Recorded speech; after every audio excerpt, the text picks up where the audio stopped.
ചരിത്രമായി താരസംഘടനയായ അമ്മയുടെ തിരഞ്ഞെടുപ്പ്.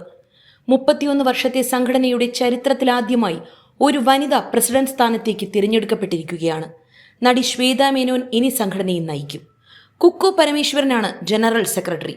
ഉണ്ണി ശിവപാൽ ട്രഷററാകും. വാശിയേറിയ പോരാട്ടത്തിനാണ് ഇക്കുറി താരസംഘടനയായ അമ്മ സാക്ഷ്യം വഹിച്ചത്. ഹേമ കമ്മിറ്റി റിപ്പോർട്ടും തുടർന്നുള്ള വിവാദങ്ങൾക്കും സംഘടനയിലെ പൊട്ടിത്തെറികൾക്കും അതിനു പിന്നാലെ പ്രസിഡന്റ് മോഹൻലാലിന്റെ രാജിക്കും ശേഷം വന്ന തിരഞ്ഞെടുപ്പിൽ ഇക്കുറി വോട്ട് രേഖപ്പെടുത്തിയത് 298 പേരാണ്.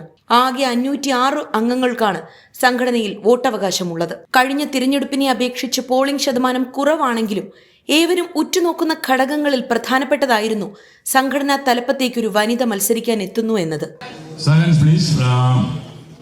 അസോസിയേഷൻ ഓഫ് മലയാളം മൂവി ആർട്ടിസ്റ്റിന്റെ 2025-2028 കാലയളവിലേക്ക്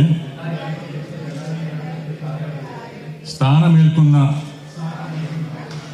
പേര് സംഘടനയുടെ നിയമാവലിക്കനുസൃതമായി പ്രവർത്തിക്കുമെന്നും സംഘടനയുടെ അഭിവൃദ്ധിക്കും അംഗങ്ങളുടെ ക്ഷേമത്തിനും ഉന്നമനത്തിനും സിനിമാ വ്യവസായത്തിന്റെ പുരോഗതിക്കും പൊതുജനത്തിന്റെ നന്മയ്ക്കായും സർവോപരി രാജ്യത്തിന്റെ പുരോഗതിക്കായും പ്രവർത്തിക്കുമെന്ന് പ്രതിജ്ഞ ചെയ്യുന്നു. ജയ് ഹിന്ദ്. ജയ് ഹിന്ദ്.